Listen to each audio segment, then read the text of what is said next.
నాకు కరోనా వచ్చిన తర్వాత ఇంకా మామూలు యాక్టివిటీకే నడవలేను అన్న పరిస్థితిలో ఉన్నప్పుడు ఎలాగైనా బయటపడాలి అని కష్టపడి ఒక 2-3 మంత్స్లో మళ్ళీ నడిచి కొంచెం కొంచెం ఇంప్రూవ్ అవ్వడం మొదలైంది.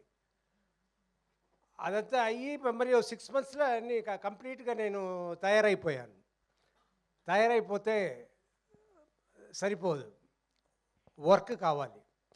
నేను హీరోగా చేస్తున్న సినిమాలు చేస్తున్నప్పుడు నేను ఒక్కొక్క సినిమాకి ఇందులో ఏం చేయబోతున్నాము, ఏది చేయబోతున్నాము, ఎలా ఉండాలి, ఎలా రావాలి, ఎలా ఫినిషింగ్ ఉండాలి, ఎలా గెలవాలి అన్నట్టు మాట్లాడుకుంటాం.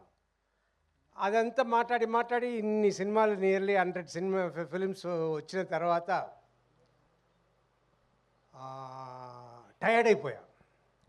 మళ్ళీ అలా చేయడానికి లేకుండా సరే మనం ఏం చేద్దాం, ఈ హీరోగా చేయడం మాత్రం కాదు, ఇంకా మిగిలిన రోల్స్, మిగిలిన క్యారెక్టర్స్ కూడా మంచిది వస్తే చేద్దాం అని అది అందరికీ తెలియవచ్చి ఎంతోమంది సినిమాలు చేయడానికి వచ్చారు. కానీ ఆ సినిమాలంతా నేను విన్నప్పుడు అయ్యో ఇది చేయకుండా ఉంటేనే బెటరు అన్నట్టు చాలా సినిమాలు నేను చేయలేదు.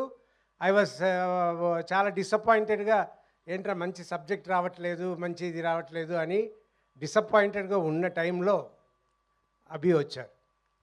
అభి వచ్చి నాకు ఈ ఫిల్మ్ స్టోరీ చెప్పారు.